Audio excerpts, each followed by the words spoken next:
A foundational pillar of American civil rights, the Voting Rights Act of 1965, was designed to protect the most vulnerable voters. Absolutely. It was landmark legislation.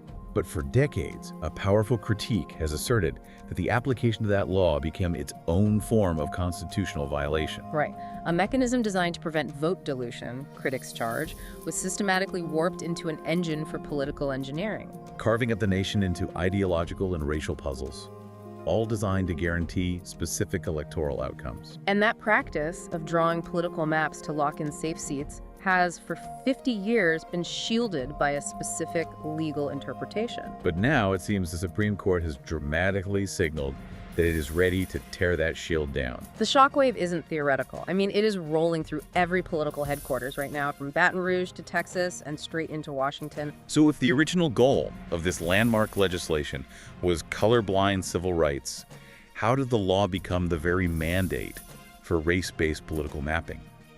We uncover the full story of the legal challenge that threatens to restructure the balance of power in Washington entirely. Stay with us as we break this down in our in-depth discussion right here on News Focus Podcast. And if you find our reporting valuable, please hit the like button and subscribe to support our channel. We truly appreciate it.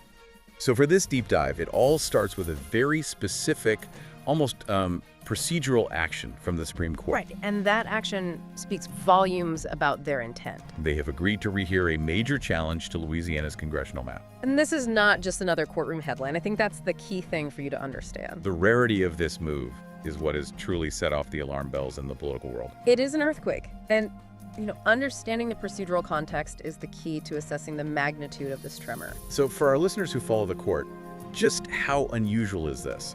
It's highly unusual. I mean, bordering on unheard of for a case with this kind of profile. The court already had the Louisiana challenge before it last term. Right. They could have just made a decision then. They could have ruled, they could have affirmed the lower court decision requiring a new map, or they could have just dismissed the appeal entirely. But instead, they chose to bring it back. For a full rehearing, they requested new briefing, new arguments. It's a total do-over. Why? Why go through that procedural complexity? What does punting on the case, only to bring it back, tell us about the justices' intentions? Well, it strongly suggests they are focused on a much, much bigger issue than merely approving or rejecting Louisiana's 2022 map. So it's not about the lines on one state's map?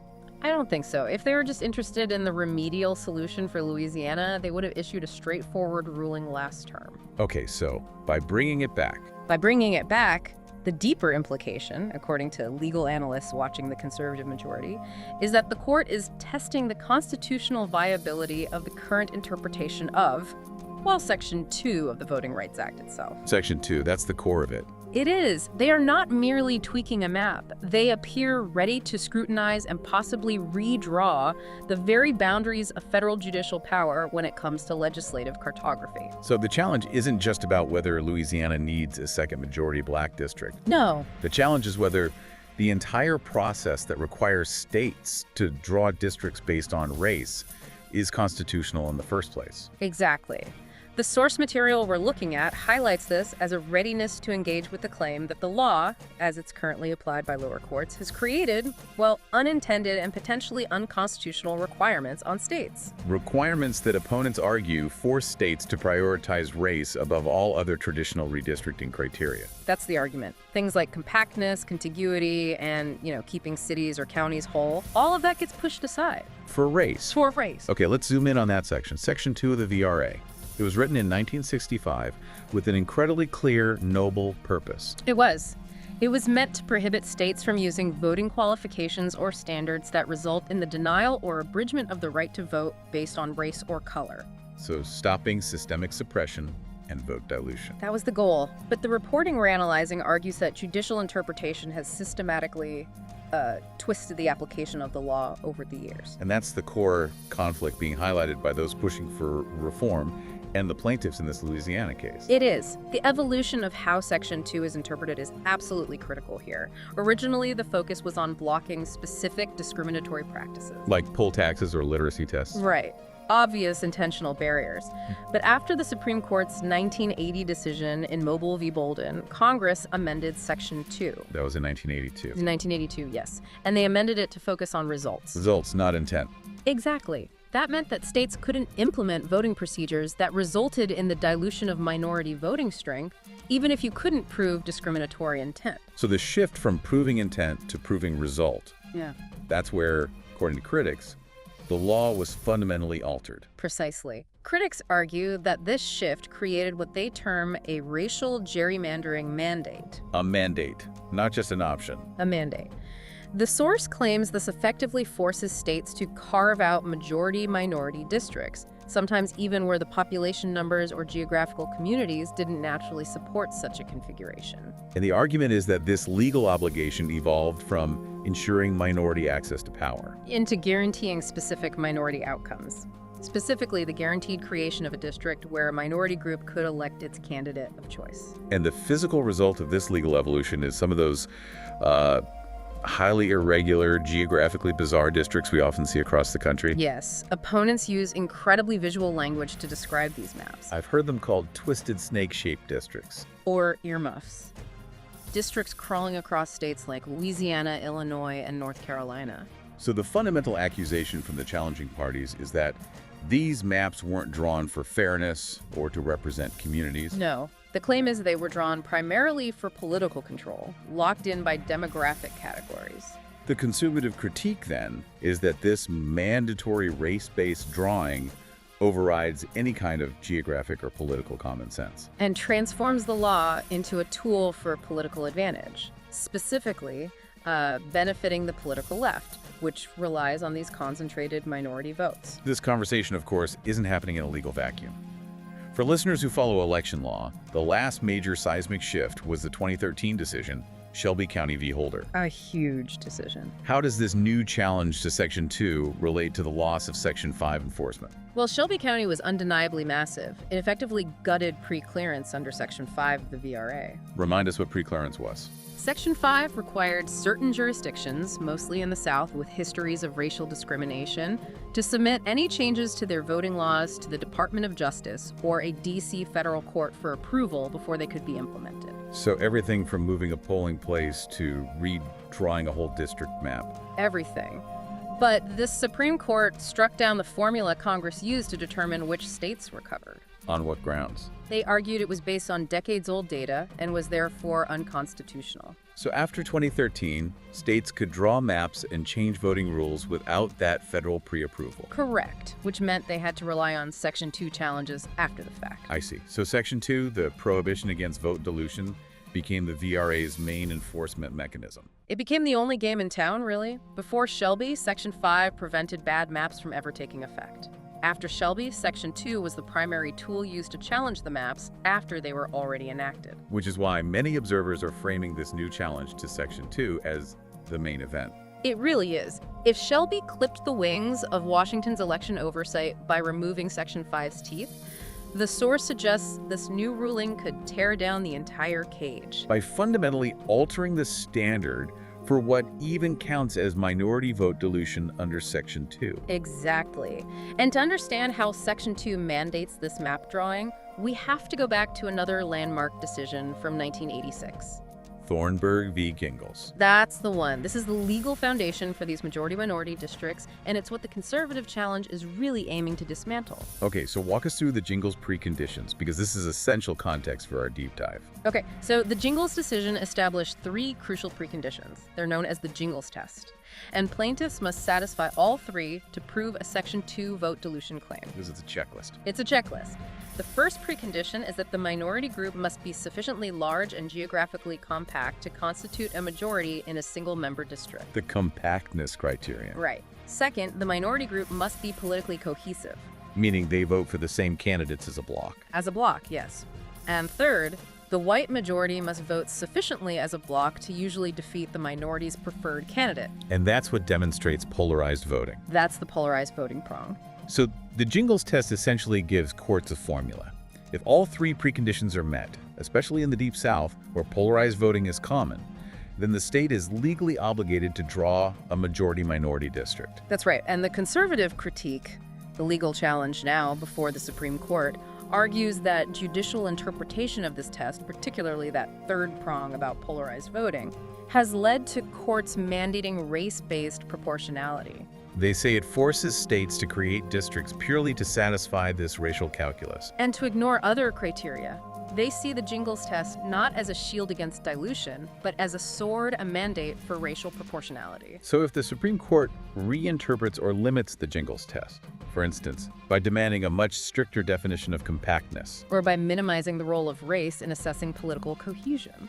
the legal obligation to create these districts based primarily on race would just vanish overnight. It would, and that is the true danger to the status quo. So the legal scaffolding is clear. Now let's turn to the philosophical underpinning of this challenge, the conservative thesis. Okay. The core argument being put forth is that the law should finally treat every voter the same, regardless of race, and restore the foundational American principle of one person, one vote. The concept of one person, one vote, which comes from cases like Reynolds v. Sims, is foundational. It guarantees every person's vote carries equal weight, mostly by ensuring districts have roughly equal populations. But the argument here is that the Jingles mandated application of Section 2 has systematically violated the spirit of that principle. Right. By introducing a racial calculus into map drawing, they argue that by prioritizing race to guarantee specific electoral outcomes, the state is treating voters differently based on their skin color. Which they say fundamentally undermines the constitutional promise of equal protection. Which is enshrined in the 14th Amendment. The goal, then, is to eliminate these special carve-outs. Yeah. And what the source calls forced racial math. It is. And to fully grasp the argument, you have to understand the actual cartographical tactics used to achieve these guaranteed outcomes. We're talking about packing and cracking. Exactly. The two primary mechanisms of gerrymandering, and they are essential to how the conservative critique frames the current maps. So define packing in this context. Packing is concentrating large numbers of voters from a particular group, in this case minority voters, who historically lean Democratic into one single district to minimize their influence elsewhere. And that's what Section 2, as interpreted by Jingles, often requires. It's what it mandates, creating a district where the minority group is concentrated and guaranteed a victory. But the negative consequence of packing is that it makes all the surrounding districts safer for the opposing party. Precisely. It effectively dilutes the overall influence of that group across the entire map. That's the unintended consequence that proponents of this challenge are pointing to. What about cracking? Cracking is the opposite. It's dispersing members of a group among multiple districts so they fall short of a majority in any single one. The argument from the challenge is that the current application of Section 2 requires states to engage in packing, even when that act of concentration necessitates using race as the predominant factor. And that, they say, violates the Equal Protection Clause. That's the claim. So the challenge asserts that for years, race was used like a paintbrush to stretch districts across vast geographical areas. Across counties, rivers, even major highways. Solely to concentrate specific demographics and lock in safe seats for the political left. That is the narrative driving the plaintiff's case. They view these resulting districts not as genuine communities of interest, but as engineered demographics, drawn explicitly to maximize one party's political control. And from their perspective, ending this is about ensuring maps are drawn based on neutral criteria. Population figures, geography, political subdivisions, and ensuring that no voter's weight is diminished or enhanced because of their race. This brings us to the core legal conflict. The claim that the current application of Section 2 violates the very Constitution that it was supposed to defend. Because it mandates dividing citizens by race. That is the crux of the constitutional challenge being advanced. The legal team argues that mandating the creation of majority-minority districts amounts to an illegal and unconstitutional quota system. That's the term they use. The concern is that this practice gives certain groups guaranteed representation based on a demographic characteristic, Which, in their view, constitutes unequal protection under the law. and violates the 14th Amendment's explicit guarantee of equality. And, they draw heavily on previous Supreme Court precedent here. Like the recent affirmative action cases. Exactly. Those cases ruled that using race as a primary factor in governmental decision-making is presumptively suspect. So the argument flips the traditional civil rights narrative on its head. The proponents of this challenge are framing their mission not as attacking civil rights, But as upholding them by insisting on strict colorblindness. it's a powerful reframing. It is. They define civil rights as equal protection for everyone, arguing forcefully against what they term endless special treatment for political gain. And this is the core philosophical fight that the Supreme Court is now poised to address. It is. What does equality truly require in a multiracial democracy? Does fairness necessitate favoritism or the use of racial preference to redress past wrongs, as the current Jingles interpretation requires? Or does the Constitution mandate strict, colorblind equality, treating race as an irrelevant factor in all governmental decision-making, including district drawing? The source is quite clear on which side of that line they believe justice lies. Yes, asserting that racial preference, no matter how noble the goal, is discrimination in disguise. They argue that racial preference, the act of creating districts defined primarily by race, is a form of modern segregation. And that it forces citizens into what they call permanent categories of guilt and privilege, which fundamentally robs the nation of the unity the original civil rights movement sought to create. So the perspective insists that representation should be based purely on population data and geographic integrity. Not on pigmentation. They argue justice is about balancing universal rights, not balancing racial demographics. The legal assertion is that if the state uses race as the primary determinant for a district's shape, it automatically violates the Equal Protection Clause, making the remedial application of Section 2, as it's currently practiced, unconstitutional. That's the argument in a nutshell. This analysis provides the necessary bridge between that abstract legal philosophy and the concrete political consequences. And those consequences are immediate and quantifiable. The potential political consequence is why this case is drawing such intense national scrutiny. Right. According to the estimates we are seeing from political experts tracking the mapping landscape, this ruling could potentially wipe out as many as 30 Democratic seats in the House of Representatives. 30 seats. It's transformative. We need to emphasize this is not an incremental shift. It is a fundamental structural change to the geometry of the House of Representatives. To put that in perspective for our listeners, 30 seats is substantially more than the current Republican majority. It would give the GOP a potentially veto-proof, or certainly a very stable majority for the remainder of the decade. This is about establishing a structural majority through new, legally compliant maps designed under a colorblind standard. So how does this seat collapse happen? I assume it relies entirely on dismantling those race-engineered safe zones we detailed earlier. It is pure cartographical math. Or you could say the physics of diffusion. Diffusion. Explain that. In states that currently operate under strict Section 2 compliance, like Louisiana, Georgia, Texas, North Carolina districts, were drawn specifically to meet the Jingles test and guarantee a majority-minority outcome. So if the Supreme Court rules that this standard is unconstitutional because it mandates race as the predominant factor, those districts would be deemed illegal and must be redrawn immediately. So let's take a district that is, say, 60% minority and currently guarantees a Democratic win. If the legal obligation to create that district is removed, what happens on the map? That concentrated deep blue district would be diffused or cracked into the surrounding areas. So the voters are spread out. Those 60% of voters who are concentrated would be spread across 2 or 3 adjacent districts.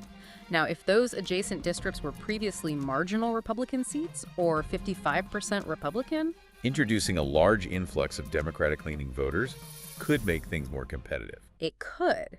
But in the vast majority of cases in the South, the influx would not be enough to flip the adjacent districts.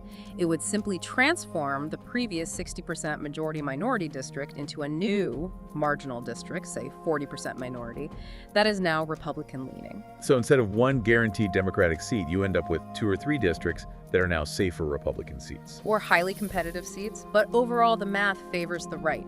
The shift would be instantaneous once the new maps are legally mandated. And this diffusion creates many more competitive districts while critically reducing the number of safe Democratic seats, leading to what proponents call balanced representation, and thereby ending the phenomenon of automatic wins for the left in those highly engineered urban and suburban corridors. So the key takeaway for listeners is that the 30-seat loss estimate comes primarily from this mechanical diffusion of minority votes. Across states with large populations and recent Section 2 map mandates, it's just math. And this clearly goes far beyond Louisiana. Which states are watching this case like hawks, knowing their entire legislative future hangs in the balance? The entire Deep South, parts of the Midwest, and rapidly growing swing states are all waiting for this decision to drop. Who's on the watch list? The key states are Texas, Georgia, Alabama, North Carolina, and Florida. These states all have large, often Republican-controlled state legislatures that have felt legally constrained by Section 2 requirements. And they've often lost court battles to draw maps more favorable to them based on neutral population figures. Many times. Let's focus on Texas. It's the largest state involved and has been the site of continuous expensive mapping litigation for decades. Texas stands on the brink of the biggest political reset. It's a state defined by immense population growth, driven heavily by Hispanic and urban populations, and rapidly shifting demographics in the suburbs. And the maps there have been under continuous litigation. Constantly, with Democrats pouring millions of dollars into lawsuits specifically aimed at using Section 2 arguments to squeeze out a handful of blue seats in Houston, Dallas, and the Rio Grande Valley. How many seats are potentially at stake in Texas alone? Estimates vary widely, but analysts suggest Texas could easily shed anywhere from 6 to 10 seats that currently exist due to these Section 2 constraints. So if the constraint is removed, the Republican-run state legislature would have complete freedom to design districts based on pure population data, entirely free from the racial checklists from Washington lawyers. and this could fundamentally alter the balance of power in the nation's largest red state. Creating highly efficient Republican maps, it would be a massive shift. We also need to look at Georgia and North Carolina. Their maps have been constantly tossed out by federal courts citing Section 2 violations. Georgia has been a perpetual battlefield. Post-2020 census, the state was forced to redraw its map, resulting in several new successful challenges requiring the creation of additional majority black districts in the Atlanta area. So if the court strikes down the current interpretation of Section 2, The Republican legislature in Georgia would immediately return to a map prioritizing compactness and population equality, which would likely result in the reversal of those mandated seats. and North Carolina, The state has been litigating its maps almost continuously for 2 decades.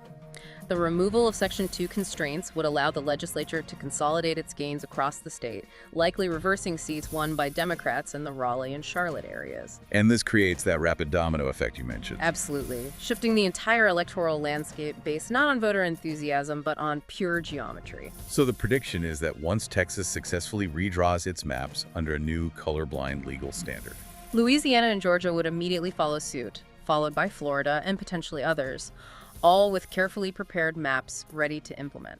and each new map would cut deeper into the existing Democratic electoral advantage. Culminating in what the analysis describes as a once-in-a-generation red wave built not on emotion but on math. The focus here is on the structural mathematical advantage gained by removing the mandate to concentrate votes based primarily on race. The timing of this potential ruling is absolutely critical, especially considering the upcoming election cycles. What is the deadline we are looking at for the court to issue this decision? Well, the Supreme Court heard arguments recently, and if the justices adhere to a typical schedule, a final written ruling could land between January and February of 2026. And that date is extremely critical. And not coincidental. It is a tight but viable window because it gives red states just enough time to successfully pass and implement their newly drawn maps before the filing deadlines for the 2026 midterms, This is the moment when, as the source states, the ground truly shifts. affecting the composition of the House immediately. Knowing the political stakes and the sheer number of seats hanging in the balance, we had to anticipate the response from those who benefit from the current Section 2 application. Oh, for sure. What immediate delay tactics are expected? An immediate, coordinated, and massive response is anticipated from civil rights groups and Democratic state parties. They are expected to launch an immediate wave of lawsuits, In both state and federal courts, arguing that the new post-ruling maps are themselves discriminatory, even if they meet the new constitutional standard. They will likely cry chaos. arguing that implementing such a seismic shift so close to an election cycle risks mass disenfranchisement and chaos. And they will demand emergency injunctions to delay implementation until after 2026. Delay is the primary goal for those who want to maintain the current maps. Of course, if they can push implementation past the 2026 cycle, they buy themselves 2 more years under the current favorable maps. So their legal strategy will be focused on procedural roadblocks. Entirely. Injunctions. Arguing the changes are too complex, too hurried to be implemented fairly for 2026. But the proponents of the change are just as prepared for that legal fight. That's what the source material notes. That red states like Texas, Louisiana, Georgia, and Florida already have teams of cartographers and attorneys ready to go the second the ruling hits. which indicates a highly coordinated and immediate response strategy. One designed to minimize any legal delay. They understand that every day of delay costs them electoral ground, making immediate implementation before the 2026 filing deadlines absolutely essential to capitalize on the ruling. This sets up an almost inevitable immediate clash in early 2026. It will be a judicial sprint. If the Supreme Court provides clear, unequivocal guidance on the new standard, it will limit the effectiveness of lower court injunctions. But the fight will still happen. Oh, yes. The fight over whether the new maps successfully avoided race as a predominant factor, while not illegally diluting votes under the new standard, will be fought district by district, state by state, right up until the candidate filing deadlines. Let's discuss the immediate political reaction, as reported by the source material. When the court agreed to rehear the Louisiana case, what was the immediate strategic response? The response was immediate and focused on framing the move as an existential threat. The source claims that the Democrats' panic button lit up, Resulting in national headlines from allied media outlets focused on themes like democracy under attack. and Jim Crow 2.0. The source analyzes this response as a calculated strategy to label everything racist, to smear the intention of the ruling if they cannot win the legal argument on the constitutional merits. So the analysis suggests the political strategy is based not on legal counterarguments, but on moral condemnation and fear.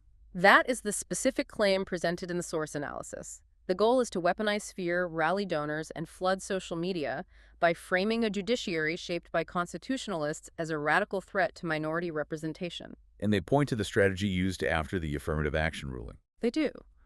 Where the political response focused heavily on crying injustice and stoking division in hopes that the resulting public and political chaos would slow or halt the change. And the term Jim Crow 2.0. That is designed specifically to equate the concept of colorblind equality with historical racial suppression, thus delegitimizing the ruling before it is even issued. So what specifically is this woke backlash claiming about the practical effects of a ruling that limits Section 2? The accusations are stark. That the ruling is inherently racist because it removes necessary remedial measures. That it will erase minority votes by dismantling majority-minority districts. And that America is sliding backwards away from the promises of the 1960s civil rights era. The focus is on the guaranteed loss of representation for minority communities. But there's a counter-assertion from the analysis we are reviewing. There is. It claims this backlash is not truly about representation, but about political control. The source claims that the critics of the ruling fear losing their racial talking points and, ultimately, their favorite weapon of division. Arguing that the core fear is an America that finally stops seeing race as destiny. It's a conflict not just of law, but of how America views itself, whether race must be a defining category in government policy.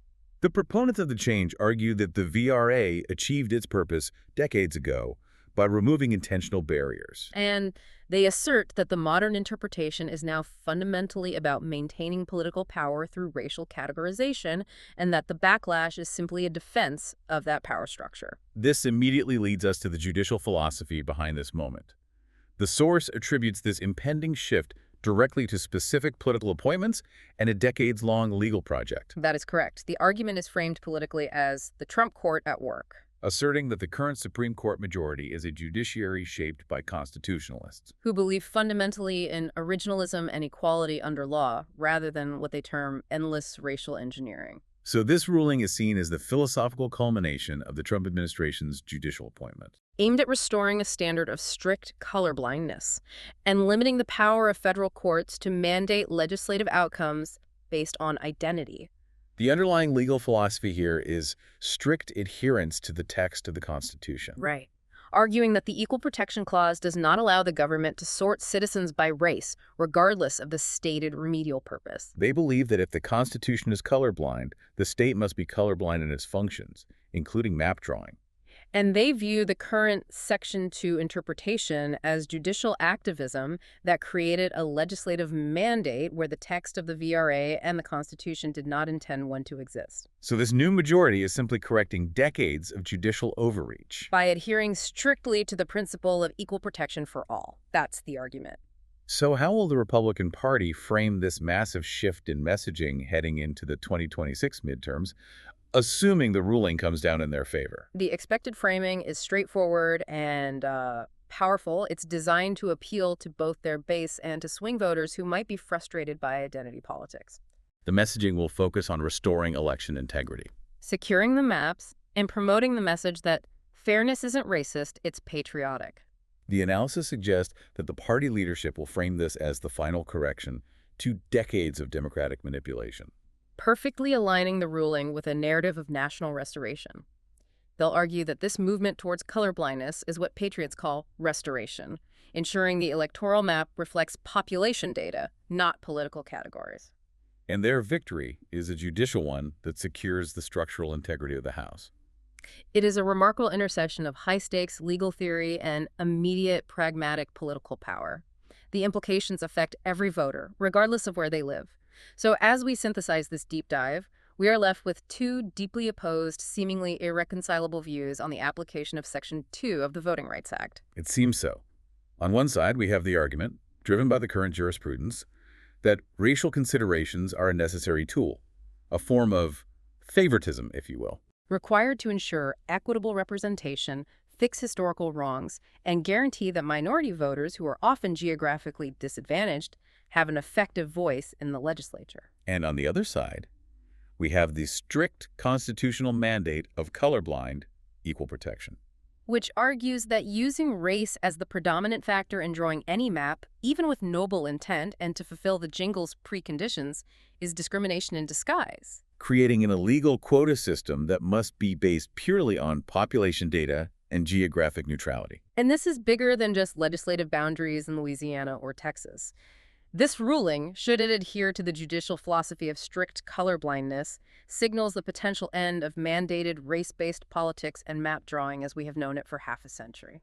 It directly affects the composition of the U.S. House for the next decade. Transforming what constitutes a safe district across the nation and demanding a national redefinition of what equality under the law truly means when applied to voting rights. Thank you for breaking down this essential legal and political conflict for us. You're welcome. And thank you to you, our listener, for joining us on this deep dive. That's all for this episode of News Focus Podcast. But it leaves us with one haunting question. When does the noble quest for equity cross the line and become the very discrimination it sought to erase?